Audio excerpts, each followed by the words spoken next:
Hey guys, Flo from Off to Lens here. I'm a French Australian filmmaker based in French Alps, and today we're talking about burnout. I will talk about how it can happen in freelance filmmaking, how to avoid it, and why I think it is so important to take care of yourself. Before I start, don't forget to subscribe to see more videos like this one, and let's get into it.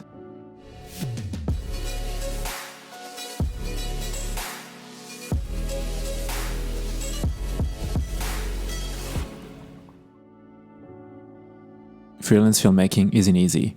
It is fun, for sure, but it can also be quite stressful. For the past few months, I've been feeling that stress and pressure like never before.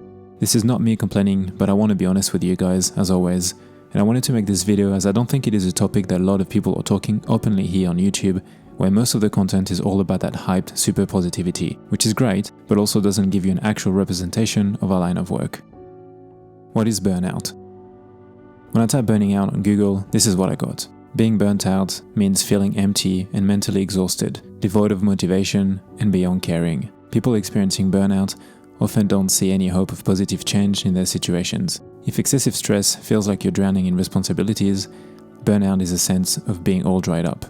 I found this to be extremely accurate, especially the part about feeling empty and mentally exhausted. How it can happen? Burning out can be the result of many factors, and it depends on people, but most of the time it happens after working too much or doing too much at the same time and feeling overwhelmed by certain situations. In my case, this is how it happened. So last year we moved to France from Australia. This was a challenging move, especially in the middle of a global pandemic. It is already hard enough to say goodbye to friends and family, but doing it that way was even more stressful. Then of course we had to spend months settling in, working on the house, adjusting to our new life. During that time, lockdowns were frequent in France and made it hard to plan anything, whether it was for work or personal. There's also a lot of admin work to do here to set up a business, or even just for my wife to be able to stay here, which takes us away from our work and makes it hard to dive in fully in big and fulfilling projects, or even to pitch to get new clients. We also moved to the mountains to be able to enjoy the outdoors and haven't been able to do so properly.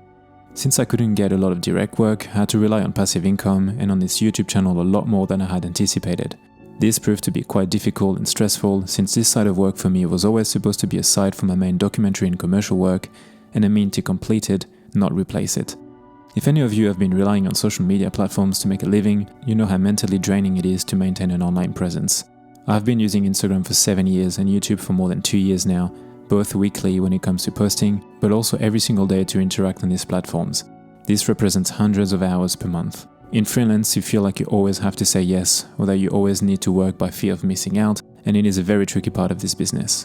YouTube, for example, can be taxing and very demanding. Whilst I love it, recently I have felt the pressure to post regularly, and relying on a YouTube channel to pay a mortgage or anything else isn't healthy or sustainable, unless you have 100,000 subscribers, for example. I do have other forms of incomes, of course, that I have been building over the years, but still. Over the past few months, and especially weeks, I have felt more tired, stressed, and less inspired than ever. Since we moved here last August, I haven't had more than 2 days off in a row and worked an average of 70 hours a week. And then when you add life stuff on top of that, it doesn't leave much for inspiration. So yeah, moving countries during a pandemic, not being able to get new clients because we have too much admin work to do, relying on passive income as a main source of income, working too much, not relaxing enough, and other personal things is how it happened for me. What to do to avoid it? Okay, so of course not everything is negative, and there are many ways to avoid burning out or to get out of it.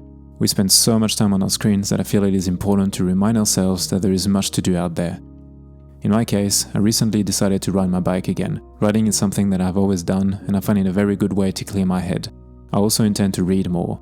Reading is something that I used to do every morning for years since I was a kid, just to escape, and not being able to do it recently on the account of being too busy has had a huge impact on me. Finding things that aren't related directly to work is important. And of course, hiking and traveling. As you know, I love being outdoors and I want to make a point of doing it more regularly and even integrate it in my schedule if I have to make sure that it does happen. Of course, I am lucky that I can go out and still work since I can bring a camera with me, but I also want to live in the moment and not capture everything.